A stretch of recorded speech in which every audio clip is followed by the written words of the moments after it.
Hey, it's Deborah Poneman, founder of Yes to Success, where we offer knowledge and tools for you to live your ultimate life and ageless, anti-aging for your brain, your body, and your future. So many years ago, I was being interviewed on, I don't know, some show, and the host asked me what had been the biggest challenge in my life. Well, I didn't know beforehand what he was going to ask, so I didn't have a prepared answer and I froze. And I'm like, yikes, I have no idea what the biggest challenge in my life was. And I didn't want to appear like Miss Philippines. Remember in the Miss Universe contest when she got asked that question and she said, no, they asked her if she had ever made a mistake. And she said, no, she had never made any mistakes in her life and never had any challenges. So I didn't want to be like Miss Philippines because I've made a lot of mistakes and I've had a lot of challenges, but truthfully, I had an amazingly blessed life and I literally could not think of a challenge. I mean, I had loving, supportive parents. We weren't wealthy by any stretch, but I didn't know the difference. We always had everything we needed and even the extras like piano lessons and overnight camp. It just wasn't the fancy overnight camp.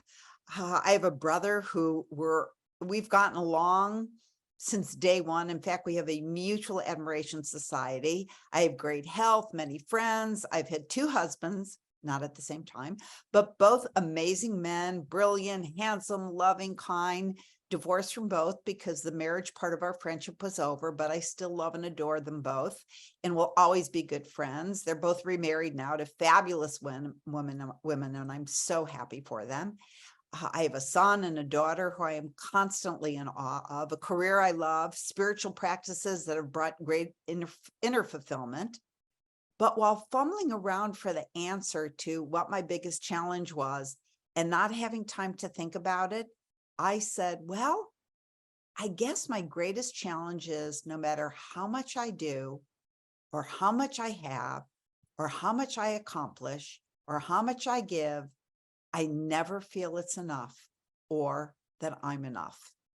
Can you relate? So why is that? Well, according to my friend Shelley Lefko, who is co-founder of the Lefko Institute, who helps people get rid of deeply rooted beliefs, she says she has never had a client that didn't have the belief, I'm not enough. And she's been doing this work for almost 40 years. In my case, for example, I never felt like I was a good daughter, although except for my teenage years, I was incredibly close to my mom and dad, who are both now deceased. My dad would always say, I told Debbie she should not go to Hollywood because she is so beautiful that some producer will find her and she'll never come home again. He really believed that. And my mom would always say, I don't know what I did to deserve a daughter like Debbie. And for the last couple of months of her life, I moved in with her and we sat together watching Jeopardy and Wheel of Fortune and Who Wants to Be a Millionaire. She loved the shows and that kept her mind sharp. She was in her 90s and she still insisted that that's what we watch because she wanted to keep her mind tip-top shape. And I take her for rides or to appointments and to pick up food and we'd picnic. But after she died, the majority of the time when I reflected back on those final weeks and months that I lived with her, all I did was beat myself up about the time I spent working during that time, albeit next to her in her bed. Instead of being present for her, I beat myself up that I did work. In my industry, it's sometimes called the speaker syndrome, which I also have. It's when you get like a 2-minute standing ovation at the end of your talk, and then somebody comes up and says you attributed a quote to the wrong person. And after that, all you can think about is what an idiot you are for that darn misquote, right? Probably some of you are laughing now. You've probably heard that, especially if you read the Neuroscience of Happiness by Rick Hanson, because he explains it in his book. He said, our minds have what's called a negativity bias. He says, and this is a quote, he said, the mind is like Velcro for negative experiences and Teflon for positive ones. I'll give you one more example. I was talking to a friend a while back, and we both belong to an organization of our peers, and she was sharing that she always felt invisible at our twice-a-year gatherings.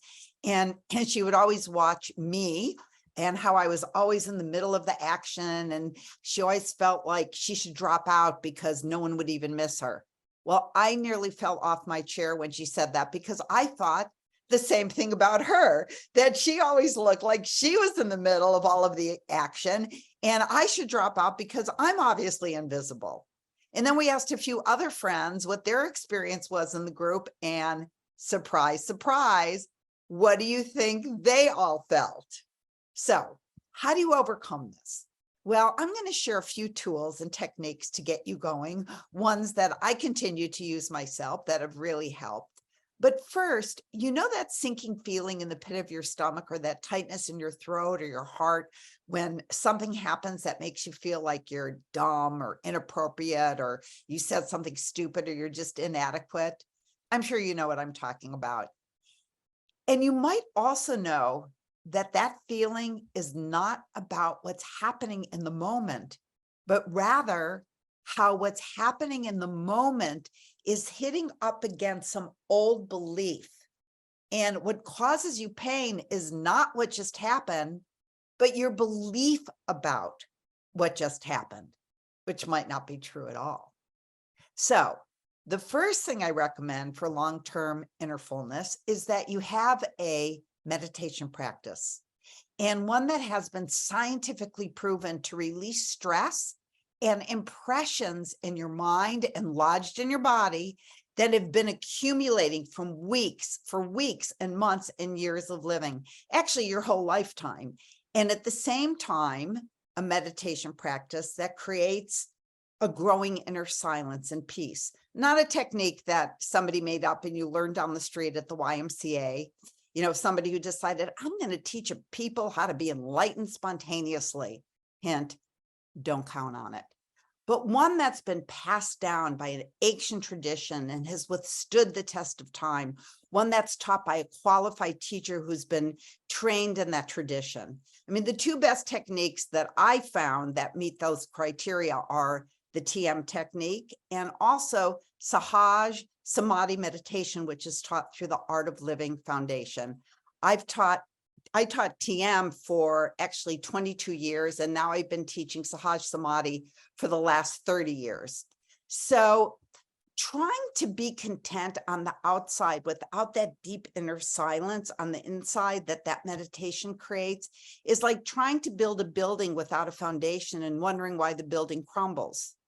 Or another analogy, if you look at the ocean and it's full of, tumultuous waves, it's still silent at its depths. So you want a technique that anchors you to the silent depths of yourself, no matter how tumultuous it seems on the outside. See? Anyway, but in the moment when you have the contracted feeling, the first thing to do is breathe. All right, just breathe directly into where you feel the contraction. It could be in your throat, it could be in your heart, it could be in your stomach, in your solar plexus, and send that area love and even thanks. You can even put your hand on where the pain is emanating from, whether it's your heart or your gut or your throat, and just breathe. If you want to, you can even ask that pain what it's trying to tell you. Ask what the message is. And often you get very profound insight at best. And at second best, the pain will subside when you breathe into it and send it love. Of course, if you're alone, you could also scream and pound a pillow until the pain subsides and you get it the heck out of your body, but not when you're in public unless you want them to take you away. Anyway, now comes the juicy part.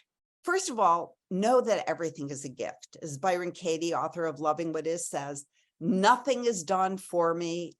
Nothing is done to me. It's always for me. Life is always a gift once we understand it. So if something is happening and I'm feeling inadequate or not enough, I say, thank you, thank you, thank you, thank you to the God of my understanding for the pain. Because if you curse the pain, then it contracts you even more. But when you give thanks, it expands you. and the gift of that pain really reveals itself much more quickly. And I take it even a step further when I remember to. I practice the ancient Hawaiian practice of reconciliation and forgiveness called Ho'oponopono. I've talked about this before, that when somebody tweaks you, you can do the Ho'oponopono and hold that person in your heart, okay? But when you're tweaking yourself, you can just hold yourself in your heart and do the Ho'oponopono. For those of you who haven't heard me talk about it or don't know what it is, it's 4 phrases that you repeat. I'm sorry, please forgive me. Thank you, I love you. I'm sorry, please forgive me. Thank you, I love you. Just repeat those 4 sentences into the pain. And what happens when you use this technique is a sense of peace will come over you. When you start using it on a regular basis, when those things happen that throw you, you will find that those impressions of not enough just don't take hold anymore. And you find yourself being spontaneously directed to what is perfect in that situation. I don't know how it works, but I know it works. And all it is saying those 4 silently over and over. I'm sorry, please forgive me. Thank you, I love you.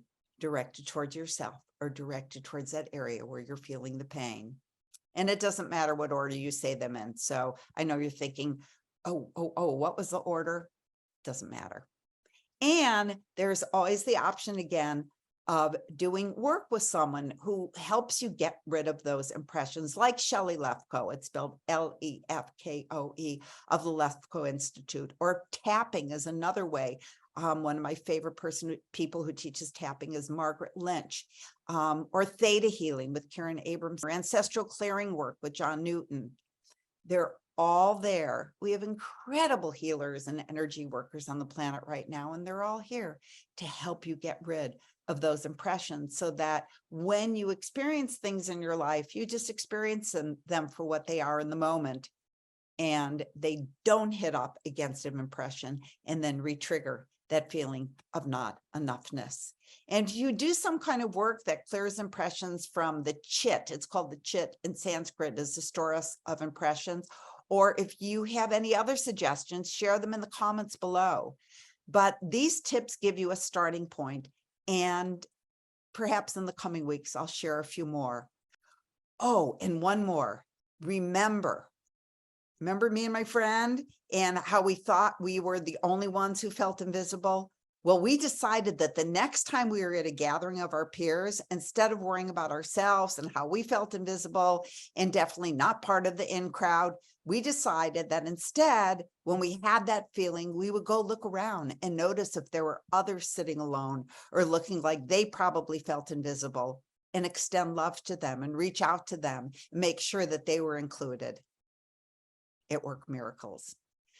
So that's it for today. And one more thing I just wanted to say, if you are not on my mailing list and you'd like to be, and you'd like to receive a copy of my free ebook, 5 Secrets to a Life of True Success, just go to yes2success.com and request your free ebook, which you will love. It gives you 5 more techniques for a glorious life, and it has lots of fun photos of me and my friends and my son. Next book will make sure to include my daughter.